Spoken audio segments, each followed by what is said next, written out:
Graptoveria Titubans is also known as the porcelain plant, and it's indeed a very pretty succulent.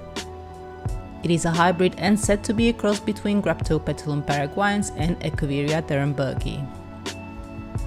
On paper, Titubans should be amazingly hardy because the parents are tough succulents. But my personal experience is a bit mixed, with some plants completely falling apart after the rain. All of my Graptopetalum paraguayense and Echeveria derenbergii also grow outdoors and don't have an issue with rainy weather. If you have a Titubans, let us know in the comments what your experience has been. Titubans is a spreading and clumping succulent, and if it has enough space, it can spread far and wide. Individual rosettes grow to about 8 cm. The plant offsets freely and can have upwards of 10 rosettes. Height-wise, Titubans can reach about 20 cm, though the rosettes tend to fall to the ground eventually as the leaves get heavy. The leaves are spoon-shaped and chunky, which makes the whole appearance very compact. All of the leaves are coated in a dusty substance called the farina. Farina is like a sunscreen for succulents and protects the plant from sunburn, and also helps with repelling excess water and cleaning the leaf surface. The color is mostly silvery blue or green with a hint of pink, though it can change throughout the year. Seasons, temperature, size of the pot, watering regime and other things can all influence the intensity of color. During winter or when the plant is stressed, the pink will become brighter and usually spreads through a lot of the plant.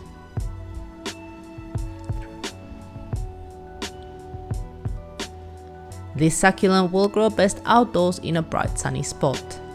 It does tolerate outdoor shade and filtered light, but is likely to be green. It can grow leggy and stretched as a result. Fungal diseases are also more likely to attack when succulents are grown in shaded spots that are often more humid.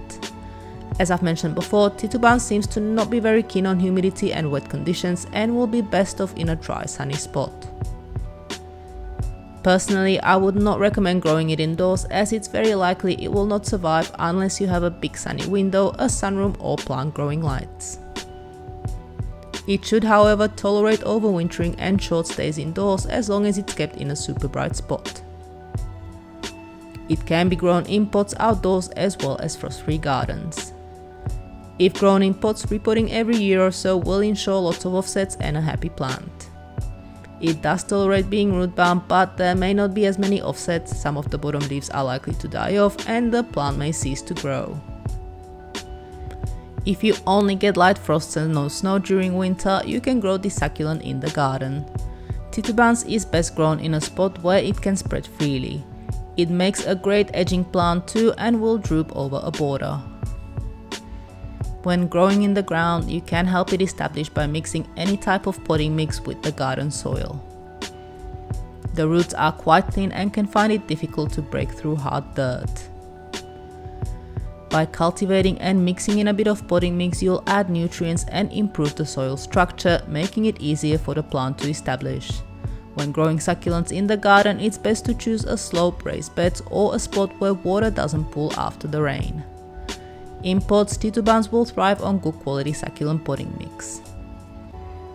Succulent potting mix will have the right pH and nutrients tailored to succulent plants.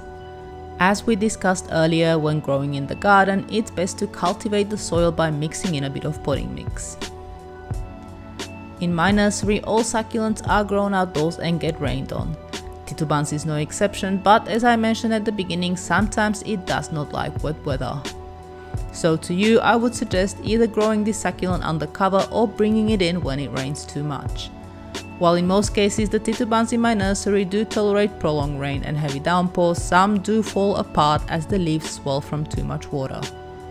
So to be on the safe side, it is best to control watering with this one and let the potting mix dry out completely before you water again. In summer, this could mean watering a few times per week and almost not at all during the cold months. On the plus side, Titubans is drought tolerant and thanks to those chunky leaves can survive without water for months. But in my opinion, it should not be left too dry for too long, as it may start losing leaves.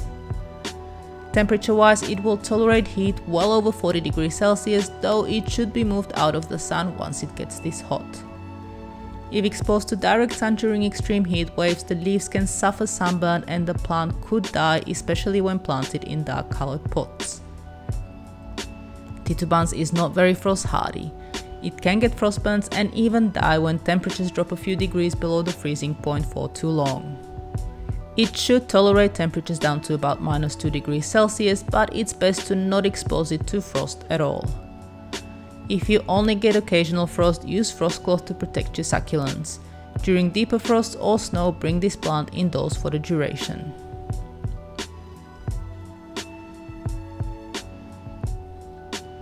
Titubans is super easy to propagate and anyone should be able to grow it from offsets and leaves. If you want fast results, propagating offsets is the best method. The pups usually grow long stalks and you can just break or cut them off. Some will already have roots which will help with getting established. The only thing you need to do is make sure the offsets are big enough, as the really tiny ones may have trouble establishing. Cuttings should be left to dry for about 24 hours before planting. This will give the wound a chance to heal and prevent harmful organisms from getting in.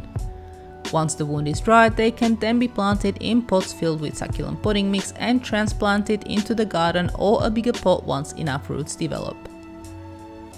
New roots should start growing in 2 to 4 weeks and the plant will be ready to transplant in approximately 2 to 3 months. If you want to grow loads, leaves can be propagated and have excellent success rate. They should be easy enough to separate. Do try not to break them, as this often causes the leaf to die. Start at the bottom. Although any leaf is likely to grow, it's best to go for the biggest ones as they produce larger leaf babies. After separating a few, leave the leaves in a tray in a dry, sheltered but bright spot. Once you get new growth, plant the leaves in trays or pots filled with succulent potting mix and wait a few months until the roots have grown well into the pot. In my experience, propagating is best done in spring. Summer is usually also good, but be careful to protect your cuttings and leaves from strong sun as they burn easily.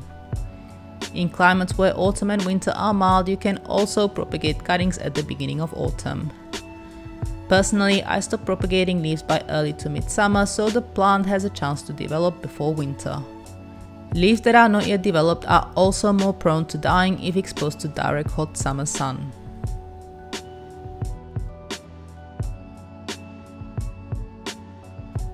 So unfortunately, quite a few pests like to frequent Titubans for their meals. Aphids are common when inflorescences start to appear and can sometimes spread to the rosette and the pups. They spread fast and should be eradicated immediately after you spot them. Pyrethrum spray works very well for these little buggers. Mealybugs often hide in the tightest of spots where leaves grow out of the stem. Watch out for any white streaks, cottony sacs or malformed growth. Root mealybugs love root-bound plants and can go undetected as they live in the soil. I'd advise to check the roots at least once every growing season. Bigger pests such as snails, slugs, caterpillars and grasshoppers can sometimes attack too. If larger chunks go missing, they are likely to be the culprit.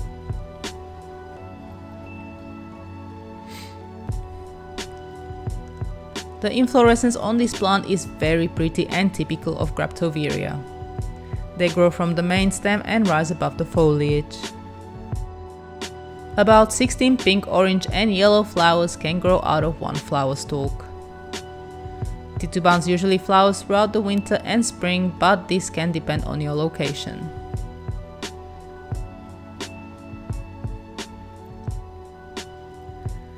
Graptoveria are said to be non-toxic and safe for humans, dogs, cats, other pets and livestock. However, I would not advise eating them just in case. And that is all for today. I hope this video was useful, and if you have anything to add, you can do so in the comments below. To learn more about succulents, you can hit the subscribe button or go to our website succulentgrowingtips.com. Thank you so very much for watching.